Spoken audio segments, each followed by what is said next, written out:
Hi student, GIT का online class में लोग का स्वागत है।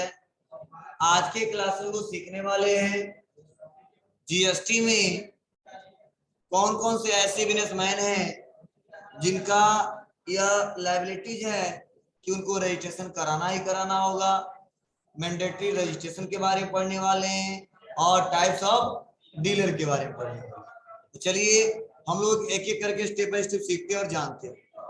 देखिए यहाँ पे बताया जा रहा है, समझाया जा रहा है आपको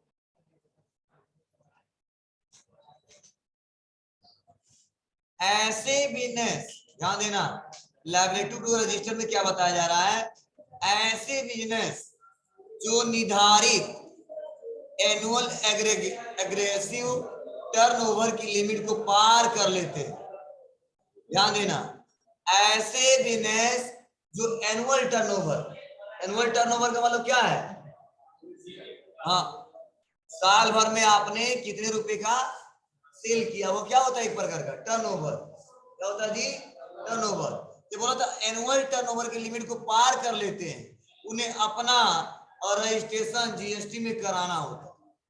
अब एनुअल एग्रीगेट टर्नओवर के अंतर्गत सभी टैक्सेबल, एग्जेम्प्टेड और एक्सपोर्ट सप्लाई को शामिल किया गया है और एनुअल एग्रीगेट टर्नओवर की लिमिट निम्नलिखित है। अब समझने की कोशिश करना क्या मतलब है इसका। मतलब बहुत सिंपल है। जैसे एक व्यापारी है, ध्यान देना, तो जब भी टर्नओवर की बात की जाए, ध्यान देना, एनुअल टर्नओवर की बात की जाए तो समझना टोटल मतलब 1 अप्रैल से लेके 31 मार्च तक आपने जो भी टोटल सेल किया है, टोटल सेल किया है, अगर आप कुछ लिमिट दिया गया है, कहा जा रहा है एनुअल एग्रीगेसिव टर्नओवर की लिमिट को पार कर लेते हैं तो उन्हें क्या करना होगा, जीएसटी में रजिस्ट्रेशन कराना होगा। अब लिमिट क्या अभी पढ़ेंगे हम लोग। मतलब कोई पूछे टर्नओवर का मतलब क्या है, तो टोटल सेल ऑफ अमाउंट, कब का, साल भर का। ओके ना। अब देखिए हमें बताया जा रहा है कि चाहे व्यापारी टैक्सेबल गुड्स को सेल करे, चाहे एग्जेम्प्ट को करे, या चाहे कहीं से एक्सपोर्ट करे, इनको क्या करना होगा, जीएसटी में रजिस्ट्रेशन कराना होगा। अब इसके लिमिट क्या दिया गया है, तो नीचे आते हैं और इसका लिमिट पढ़ते हैं। देखो लिमिट यहां पे दिया गया है, स्पेशल कैटेगरी स्टेट, जिसमें दिया है अरुणाचल प्रदेश, असम, मणिपुर, मेघालय, मिजोरम, नागालैंड, सिक्किम, त्रिपुरा, हिमाचल प्रदेश। इनका जो टर्नओवर का लिमिट क्या है, 20 लाख। और द रेस्ट ऑफ इंडिया, इसके बाद से जो भी स्टेट हैं उनका टर्नओवर क्या है, 40 लाख। मतलब अगर इस स्टेट से बिलोंग करता है कोई व्यापारी तो उसका सालाना टर्नओवर अगर 20 लाख है तो जीएसटी में रजिस्ट्रेशन कराने के लायबल है, मतलब आपको ना। और यहाँ पे उसके बाद जितने स्टेट आते हैं जिनका टर्नओवर कितना है, 40 लाख, वो जीएसटी में रजिस्ट्रेशन कराने के लिए लायबल है। अब देखो यह क्लियर समझ आ रहा है आपको ना जी। मीन्स जितने हमारे स्टेट में हैं तो इतने स्टेट में कितना लिमिट रखा गया है, 20, और इस सारे स्टेट में क्या रखा गया है, 40। यह स्पेशल कैटेगरी स्टेट है। अब क्यों ऐसा रखा गया बताइए, स्पेशल कैटेगरी स्टेट क्यों माना जाते हैं, तो बता दे, समझिएगा। अब देखो अगला हेडिंग है मैंडेटरी रजिस्ट्रेशन।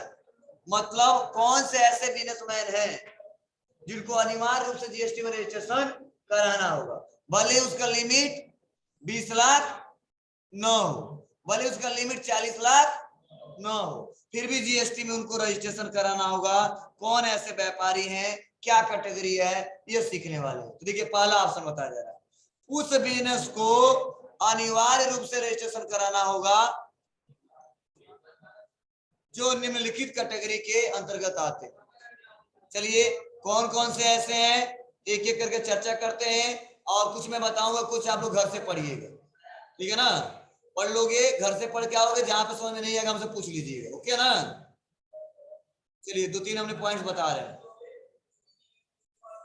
पहला, अगर कोई person business inter state taxable supply करता है, आप बताओ इंटर स्टेट का मतलब बताया था ना, 2 स्टेट के बीच जब सप्लाई करता है तो उसे अनिवार्य रूप से और रजिस्ट्रेशन कराना होता है, भले ही उसका एनुअल एग्रीगेट टर्नओवर की लिमिट कम क्यों ना हो। अब चाहे इन सारे स्टेट में आए, चाहे इसके बाद वाले स्टेट में आए, अगर वह ऐसा पर्सन है, ऐसा बिजनेसमैन है जो टैक्सेबल गुड्स को सप्लाई करता है, तो उसको भी जीएसटी में रजिस्ट्रेशन कराना होगा, अनिवार्य है, ध्यान देना। क्लियर है ना? नेक्स्ट, अगला करा फिर से अगला, अगर कोई casual and non residence taxable person है तो उसे अनिवार्य रूप से जीएसटी में रजिस्ट्रेशन कराना होगा, भले उसका टर्नओवर कम क्यों ना। आप बताइए, कोई बताया जल्दी से, कैजुअल नॉन रेजिडेंस का मतलब क्या होता है? बताइए जल्दी से।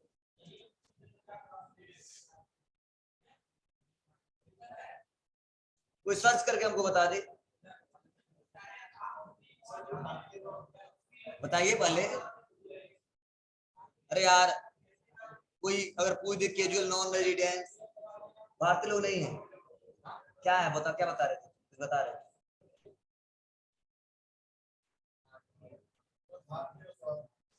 कैजुअल नॉन रेजिडेंस मतलब क्या? भारतीय। और कोई बताए?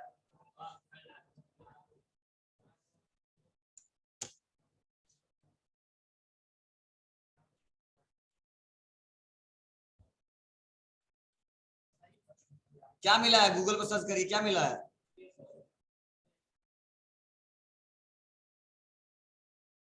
घर पे तुम थोड़ा भी नहीं पढ़ते तुम।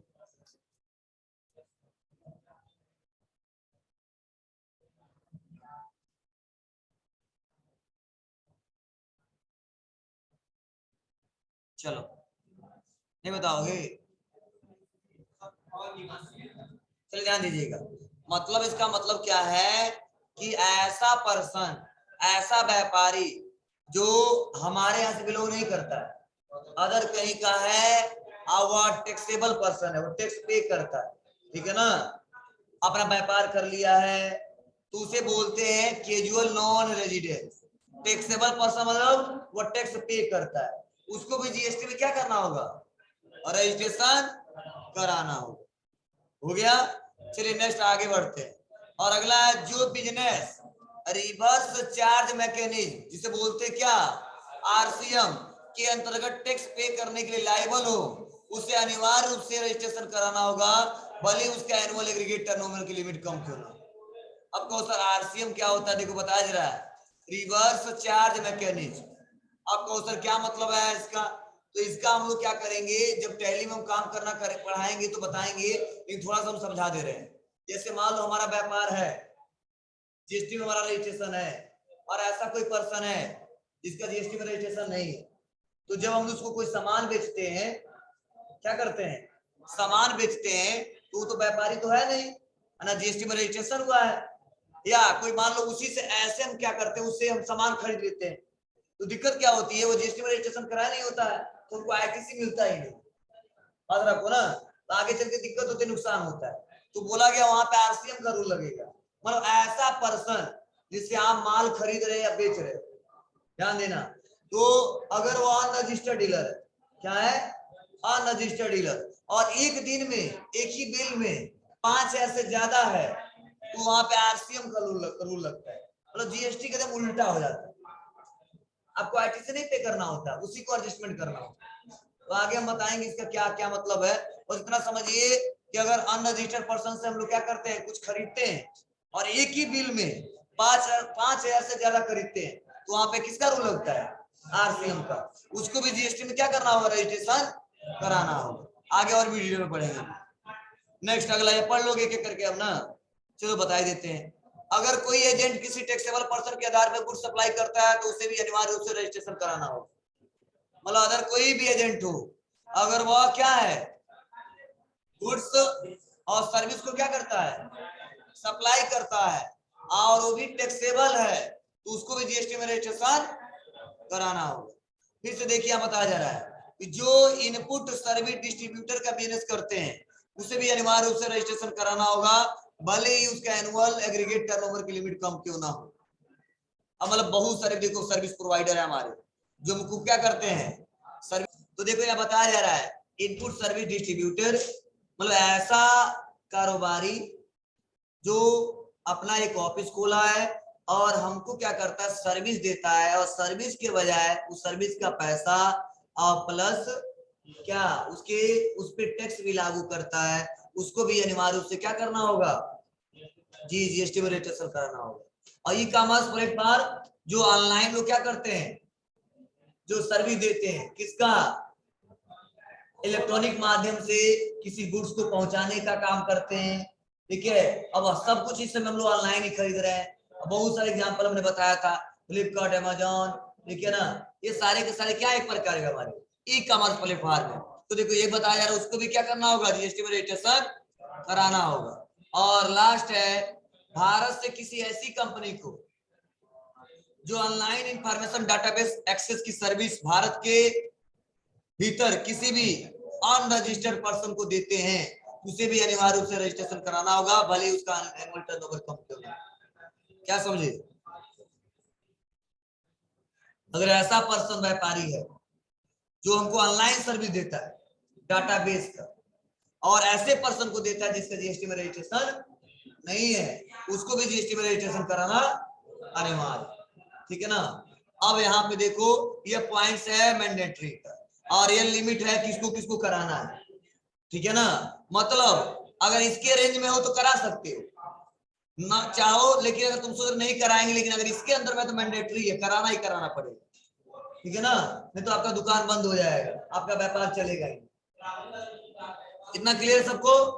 अब आगे बढ़ते हैं, अगला देखिए बताया जा रहा है, हाँ एक और पॉइंट बहुत इंपोर्टेंट है, ऐसे बिजनेस जो टीडीएस डिडक्ट करते हैं उसे अनिवार्य रूप से रजिस्ट्रेशन कराना होगा, भले उसका एनुअल टर्नओवर लिमिट कम क्यों ना।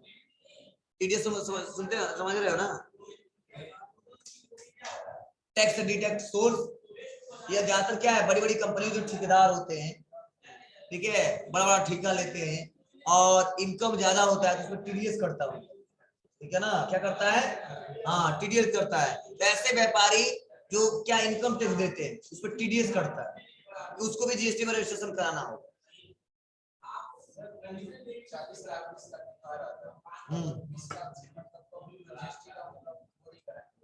चाहेंगे तो करा सकते, हाँ वो लिमिट बता रहा है, हाँ हमारा 1 भी रुपया नहीं तो भी करा सकते व्यापार है, समझ रहा है ना। जैसे मालूम साल भर 10,000 का बेचते तो भी रजिस्ट्रेशन करा सकते, उसका रूल है कि इतना होना चाहिए तो कराएगा कराएगा, नहीं कराएगा पकड़े जाओगे तो सही नहीं रहेगा। देखते हो दुकान सेटर बंद कर देते हैं लोग जल्दी से, गधा। बताया जा रहा है टाइप ऑफ डीलर, यह बहुत इंपॉर्टेंट पॉइंट्स है। जैसे ध्यान देना, जैसे जो हमारे व्यापारी हैं उसको 2 भागों में डिवाइड किया गया। डीलर मतलब समझ रहा ना, डीलर मतलब क्या होता है बताइए जी, जैसे हमारा व्यापार है और हम लोग क्या करते हैं, कभी सामान खरीद रहे हैं और बेच रहे हो, क्या हमारी प्रकार के डीलर है, ठीक है। तो ये डीलर के 2 टाइप्स बताए गए, क्या बताए गए हैं, 2 टाइप्स, एक रेगुलर डीलर और एक कंपोजिशन डीलर। मतलब उस व्यापारी की बात की जा रही है, मतलब देखो जीएसटी पे जब हम लोग काम करेंगे तो हमको 2 टाइप्स के डीलर मिलेंगे, पहला रेगुलर डीलर और दूसरा कंपोजिशन डीलर। अब कहो सर मतलब क्या है, जैसे मान लो ये एसके हैं, ठीक है, और इन्होंने जीएसटी में जो रजिस्ट्रेशन कराया है वो रेगुलर डीलर में कराया, और एक है पीके और इन्होंने जो रजिस्ट्रेशन कराए हैं वो कराए हैं कंपोजिशन में। आपको सर क्या मतलब है? मतलब जीएसटी में रजिस्ट्रेशन कराने के 2 टाइप, आप चाहोगे तो रेगुलर में भी करा सकते हो और कंपोजिशन में भी करा सकते हो, लेकिन इसका लिमिट है। रेगुलर के लिए अलग रूल है और कंपोजिशन के लिए अलग रूल है। मतलब दोनों व्यापारी ही है, बिजनेसमैन ही है, और टैक्स दोनों ही पे करेंगे, लेकिन दोनों का रूल अलग अलग है। जैसे हमारे यहाँ देखो, जैसे हमने बोला कोई ऑप्शन हमने दे दिया कि आपको यहाँ पे जाना है, गोरखपुर जाना है, तो 2 तरीका है, या तो बाइक से जाइए या तो 4 व्हीलर से जाइए, ठीक है। लेकिन उसके लिए कंडीशन अलग अलग रख दिया, 4 व्हीलर से जाओगे तो चार्ज यह रहेगा, बाइक से जाओगे तो ये चार्ज यह रहेगा, मतलब सबका लिमिटेशन अलग कर दिया। मतलब गोरखपुर ही हमको जाना है, ठीक, कैसे भी, तो आपको जो आपकी सुविधा होगा वैसा इस्तेमाल करोगे। अगर पैसा हमारे पास सब कुछ मैनेजमेंट सही है, पैसा भी सही है, मैं मेरे पास है, दे दूंगा जितना मांग रहा है, चलो 4 व्हीलर से चला जाए, लिमिट कम है, ठीक है, तो 2 व्हीलर से जाएंगे। और आपको ना तो ये बताया गया जीएसटी में 2 टाइप है डीलर के, 2 ऑप्शन दिए गए। जब जीएसटी में रजिस्ट्रेशन कराओगे तो या तो रेगुलर में है तो कंपोजिशन में, लेकिन कौन रेगुलर में और कौन कंपोजिशन में, यह रूल हम पढ़ने वाले हैं। मतलब 2 टाइप्स में जा सकते हो, जो हम जाएंगे साइट पे और जीएसटी में रजिस्ट्रेशन कराएंगे तो पूछा जाएगा आप रेगुलर में जाना चाहते हो या कंपोजिशन में। अब रेगुलर में कौन जाएंगे और किसके लिए बेटर है, कंपोजिशन में कौन जाएंगे और किसके लिए बेटर है, ये हमको समझना है। तो चलिए देखिए, ध्यान दीजिए, समझिए क्या बताया जा रहा है। बताया जा रहा है कि ऐसे डीलर जिनका एनुअल एग्रीगेट टर्नओवर 1 करोड़ रुपए से ज्यादा, उन्हें अनिवार्य रूप से अपना रजिस्ट्रेशन जीएसटी की रेगुलर स्कीम में कराना होता है। समझना, ऐसा व्यापारी, जैसे व्यापारी है और इसका टर्नओवर साल भर का 1 करोड़ से ज्यादा होता है, उसको अनिवार्य रूप से किसमें जाना होगा, रेगुलर में जाना होगा। क्लियर है? बोलो। जैसे मान लो हम रजिस्ट्रेशन कराने जा रहे हैं और हमारा टर्नओवर 1.5 लाख है, तो हमको करना क्या होगा, ऐसा नहीं कर सकते कंपोजिशन में जाएंगे, रेगुलर में रजिस्ट्रेशन कराना होगा, ऑप्शन 2 देगा उसको, ठीक है ना। नेक्स्ट अगला देखो क्या बताया जा रहा है, कुछ और पॉइंट बताया जा रहे हैं कि अगर रजिस्ट्रेशन करा ली तो देखो क्या बताया जा रहा है।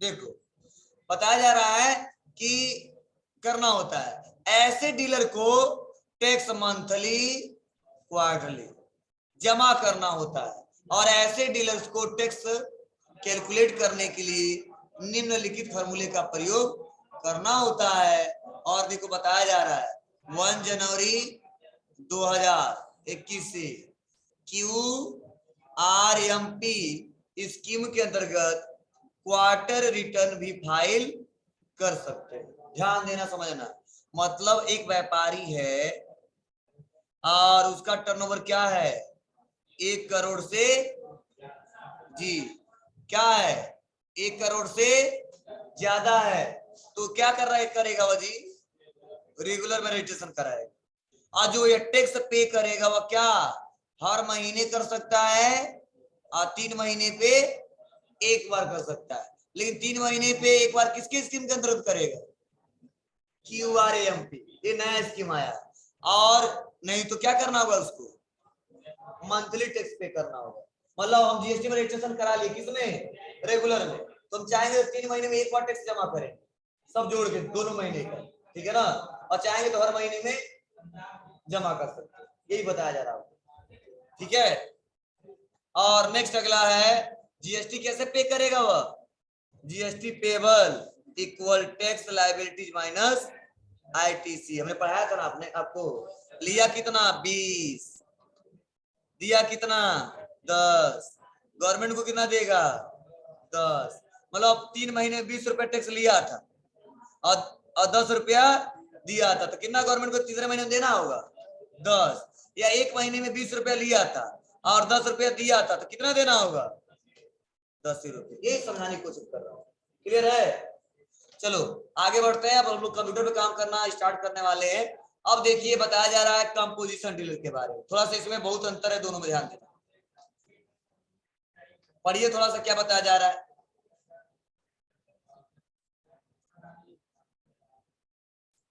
देखो कहा जा रहा है कंपोजिशन डीलर में ऐसे डीलर जिनका एनुअल एग्रीगेट टर्नओवर 1 करोड़ रुपए से कम हो, ध्यान देना, वह अपना रजिस्ट्रेशन जीएसटी कंपोजिशन स्कीम में करा सकते हैं। देखो यह पॉइंट बहुत इंपॉर्टेंट है, ही करा सकते हैं। मतलब जरूरी नहीं है कि 1 करोड़ से कम रहेगा तो केवल कंपोजिशन में ही कराएंगे। वो चाहेंगे तो कंपोजिशन में भी जा सकते हैं और चाहेंगे तो रेगुलर में भी जा सकते हैं। तो दोनों ऑप्शन दिया है, लेकिन जिसका 1 करोड़ से ज्यादा उसके लिए दोनों ऑप्शन नहीं दिया गया। समझ में आ रही बात है आपको? चाहेगा तो कंपोजिशन में भी जा सकता है और चाहेगा तो रेगुलर में भी जा सकता है। लेकिन कंपोजिशन में जाएगा तो क्या क्या उसको मिलेगा, क्या नहीं मिलेगा, तो हमने रेगुलर में पढ़ लिया है। देखो बताया जा रहा है, क्या पॉइंट्स बताया जा रहा है। वास्तव में कंपोजिशन स्कीम को जीएसटी प्रोसेस को आसान बनाने के लिए लिया है, लाया गया था और इस स्कीम के अंतर्गत लिखित नियम बनाया गया। क्या देखो पॉइंट्स बताया जा रहा है, ऐसे डीलर्स को अपने टर्नओवर का एक निर्धारित परसेंट, टर्नओवर बोलो साल भर में 1% टैक्स पे करना होता है। किसको? गवर्नमेंट को। किसमें हो तो कंपोजिशन में। फिर से नेक्स्ट अगला बताया जा रहा है, ऐसे डीलर को न तो डिटेल रिकॉर्ड मेंटेन करने की जरूरत पड़ती है और न ही टैक्स इनवॉइस इशू का अधिकार दिया गया और न ही कोई रूल प्रोसीजर फॉलो करने हो। फिर आपको फिर से देखो बताया जा रहा है, न ही स्टॉक मेंटेन करने की जरूरत पड़ती है और न ही sale purchase invoice wise return file करना पड़ता है। फिर से बताया जा रहा है, ऐसे डीलर केवल क्वार्टर फाइल ही करते हैं, मतलब क्वार्टर रिटर्न फाइल करते हैं 3 महीने में एक बार, और ऐसे डीलर्स को आईटीसी प्राप्त नहीं होता है और ऐसे डीलर्स को टैक्स इनवॉइस इशू करने का अधिकार नहीं दिया गया। और बताया जा रहा है, ऐसे डीलर टैक्स कलेक्ट नहीं कर सकते। अब चलिए एक एक पॉइंट समझते हैं कंपैरिजन करके। देखो जैसे यह व्यापारी है, समझना, और इसका रजिस्ट्रेशन किसमें हुआ है? रेगुलर डीलर में। और यहाँ पे एक व्यापारी है और इसका रजिस्ट्रेशन किसमें हुआ है? कंपोजिशन में। तो देखो यह जो टैक्स पे करेगा हर महीने भी दे सकता है और 3 महीने में एक बार दे सकता है। प्लस इसको यह अधिकार दिया गया है कि टैक्स आप दोगे भी, पे भी करोगे और आप रिसीव भी करोगे। मतलब खरीदते समय टैक्स दोगे तो वही बोलाएगा क्या? आईटीसी, और बेचते समय लोगे वही क्या बोला जाएगा? Tax liability. लेकिन कंपोजिशन के लिए कहा गया नो, आप खरीदते समय दोगे लेकिन बेचते समय आप नहीं लोगे। समझ रहा ना? अब देखो यह जो रेगुलर है वो हर महीने अपना रिटर्न फाइल करेगा कि कितने रुपए का बेचे हैं, कितने का खरीदे, सारा डिटेल। लेकिन इसको नहीं देना है। किसको नहीं देना है? कंपोजिशन वाले। कितने रुपए का स्टॉक पड़ा हुआ है सब मेंटेन करने की जरूरत पड़ती है, इसको नहीं करना पड़ता है। ठीक है। अब कहो सर फायदा तो सबसे ज्यादा मुझे लग रहा है इसको है। तो जो बड़े व्यापारी हैं उसके लिए रेगुलर बेटर है और जो छोटे व्यापारी हैं उसके लिए कंपोजिशन बेटर है। अब कहो सर क्यों? अब इसका एग्जांपल बताते हैं। चलो मान लो हम रेगुलर डीलर है, तो आप बताओ हर महीने में अपना रिकॉर्ड मेंटेन करेंगे हम? तो आप बताओ खुद तो करेंगे नहीं। आप लोग में से कोई पढ़ता है जाएगा उस फर्म पे और अकाउंटिंग का काम करेगा, तो आप लोग डिमांड करोगे हमको 10,000 सैलरी चाहिए महीना। मान लो अगर एक्सपीरियंस बंदे हो तो 10,000 12,000 इतना पढ़ाना मिलेगा, इससे ज्यादा नहीं मिलेगा। मान लो आपको 12,000 दे रहा है, तो आप बताइए साल भर में कितना दे देगा? बोलो 1,20,000। यही नहीं, हाँ वो हमारा कितना हो जाएगा? 1,44,000। यही ना? हाँ। अब मैनुअल तरीके से क्या करना पड़ेगा आपको? अब ध्यान देना। अब आप बताओ वो साल में 1,44,000 सैलरी दे देगा, प्लस कंप्यूटर खरीदेगा, पावर का खर्च लगेगा, हर महीने टेंशन रहेगा नहीं, 1 तारीख को जमा ही करना है, 10 तारीख को देना ही देना होगा। किसको टेंशन है? रेगुलर वाले को। लेकिन जो बड़ा व्यापारी कहता हम सारा काम नहीं कर पाएंगे, इतना टेंशन नहीं लेंगे, एक कंप्यूटर ऑपरेटर को रखता है, सारा काम करवा देता है, तो बड़े व्यापारी की सबसे बेटर है। लेकिन आप बताओ, वही कंपोजिशन वाला एक कंप्यूटर ऑपरेटर को रख ले और उसका व्यापार बहुत छोटा है, महीने में 10,000 सैलरी दे तो देता रह जाएगा, ठीक है, जितना कमाएंगे उतना सैलरी दे देगा। तो बोला गया है कि परेशान मत होना, आप किसी से वो रिटर्न फाइल करवा दें और हर महीने स्टॉक मेंटेन करने की रिक्वायरमेंट नहीं है, बस हमको बता देना कि साल भर में कितने रुपए का सेल किए, इसका 1% हम काट लेंगे। लेकिन एक बात और है, एक ड्रॉबैक है, आप खरीदते समय जिससे खरीदोगे माल उसको टैक्स दोगे, लेकिन बेचते समय किसी से टैक्स नहीं लो, तभी मैं 1% आपका साल भर का काटूंगा। और साल भर में अगर मान लो हमारा 1 लाख है तो 1% कट जाएगा, समझ आते हैं ना? तो फायदा क्या होता है, सैलरी बच जाएगा, कंप्यूटर का खर्च बढ़ जाएगा, पावर बच जाएगा, मतलब बहुत सारी चीजें हमारी क्या हो जाएंगी, कॉस्टली जो हम लोग देंगे, पे करेंगे, एक्सपेंस करेंगे, वो बच जाएंगे, ठीक है। तो छोटे मतलब जीएसटी प्रोसेस को आसान बनाने के लिए लाया गया क्या, कंपोजिशन। पहले एक ही चलता था क्या, रेगुलर, लेकिन गवर्नमेंट चाहता है जितने छोटे बड़े व्यापारी हैं सभी लोग जीएसटी में रजिस्ट्रेशन कराएं और हमारे साथ जुड़े कि ज्यादा से ज्यादा हमारे पास टैक्स आए, क्योंकि टैक्स ज्यादा इधर ही रह जाता है, ठीक है, कलेक्ट नहीं कर पाते हैं और गवर्नमेंट को पता भी नहीं चलता हाँ हमारे उसी कंट्री में कितने व्यापारी हैं और कितना डेली टैक्स पे करते हैं, मंथली कितना टैक्स पे करते हैं, ठीक है। आप लोग नहीं कराओगे तो वही होगा, बड़े व्यापारी खुद लूटते हैं, सब समझ में आता क्या हो रहा है, कैसे हो रहा है, ठीक है, उसको देना पड़ता है, इतना टैक्स है, इतना टैक्स है। तो गवर्नमेंट सोच रहा है सभी लोग इसके अंदर जुड़े, ठीक है, और सिस्टमेटिक तरीके से काम करें। और वही दिक्कत होता है, इससे फोन गया पड़वाना बाबू सेंटर बंद कर देना, सेल टैक्स जाने वाले हैं, तो आपके पास रिपोर्ट नहीं है, डाटा नहीं है, तो आप लोग क्या करते हो, बंद कर देते हो। और आपको ना अगर है तो कोई बात नहीं, खोल के आएगा तो अपना दिखाई सर्टिफिकेट, हमने रजिस्ट्रेशन कराया या है, सब देख लो, चेक कर लो। और आपको ना तो ये तरीके हैं, समझने की कोशिश करना। तो यह पॉइंट्स आपको समझाया जा रहा है, बताया जा रहा है। तो आप बताइए पॉइंट सुना रहा ना, पहला पॉइंट क्या है, 1% देना किसका, जी, और इसको डिटेल रिकॉर्ड मेंटेन करने की रिक्वायरमेंट नहीं है और इसका कोई रूल प्रोसीजर फॉलो करने की रिक्वायरमेंट नहीं है और यह इनवॉइस रिटर्न फाइल नहीं करेगा सेल और परचेज का, और 3 महीने में एक बार फाइल करेगा और इसको आईटीसी प्राप्त नहीं होगा और ना टैक्स इनवॉइस इशू कर सकता है। ऐसा नहीं हम कंपोजिशन है हमको टैक्स इनवॉइस दे देंगे, गवर्नमेंट कंप्लेन कर सकता है, ठीक है, आपका दुकान बंद हो जाएगा, क्यों टैक्स ले लिया, हम बोले थे नहीं लेना है, ठीक है ना। लेकिन रेगुलर को ऐसा नहीं है, वो देगा भी लेगा, वो अपने हिसाब से एडजस्टमेंट करेगा। तो चलिए कुछ कंपैरिजन यहाँ पे किए जा रहे हैं, तो कल इस डायग्राम को सभी लोग पढ़ के आइएगा, समझ के, यह वाला comparison between composition dealer and regular dealer. बता दे क्या इसको, चलिए बता दे, 2 मिनट लगेंगे, चलिए समझने की कोशिश करना। देखो बताया जा रहा है कि अगर कोई कंपोजिशन डीलर है और कोई रेगुलर डीलर है, अगर इस सामान को देखो परचेज कर रहा है कितने में कंपोजिशन डीलर, 25,000, और यह कितने में कर रहे हैं, ये भी 25,000 है, थोड़ा गलत लिख दिया गया, बना लेना आप, ठीक है। मतलब यहाँ पे कंपोजिशन डीलर भी खरीद कितने में रहे हैं, 25 में, और रेगुलर डीलर 25 में, तो टैक्स चार्ज हो रहा है देखो कितना, 5%, तो टोटल वैल्यू कितना आ गया, और इसका 5% कितना आ गया, दोनों बराबर है। अब कंपोजिशन डीलर का कॉस्ट कितना हो गया टोटल, 26,250, और रेगुलर डीलर का, हाँ यहाँ भी सही कर लेना, यहाँ पे लिखो रेगुलर डीलर, यहाँ सुधार कर लीजिए, कंपोजिशन नहीं रहेगा, रेगुलर रहेगा, ठीक है। रेगुलर डीलर का क्या है जी 26,250। अब देखिए होता क्या है, गवर्नमेंट कहता क्या है, इसको कहता टैक्स मत लेना, इसको कहता देना, तो फिर से आप लेना भी।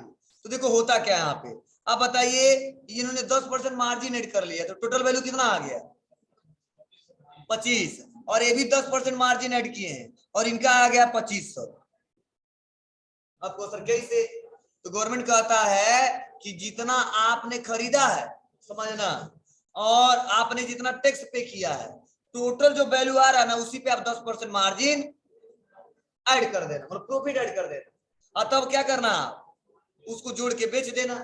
लेकिन इसके लिए बोलता है रेगुलर के लिए ऐसा मत करना, आप खरीदे कितने में थे 25,000 का। टैक्स कितना दिया था जी, तो इसको छोड़ देना, इस पे टैक्स ऐड मतलब इस पे मार्जिन मत ऐड करना, जो रियल कॉस्ट है उस पे मार्जिन ऐड करना। कितना है रियल 25,000, कितना ऐड किया इन्होंने 10%, तो टोटल वैल्यू कितना आ गया, मतलब मार्जिन का टोटल कितना आ गया जी 2500। तो देखो वही कॉस्ट इनका देखो यहाँ पे, अब होता क्या है, ये बेच रहे कितने में 28,870 और इसका टोटल वैल्यू सेल प्राइस क्या आ गया है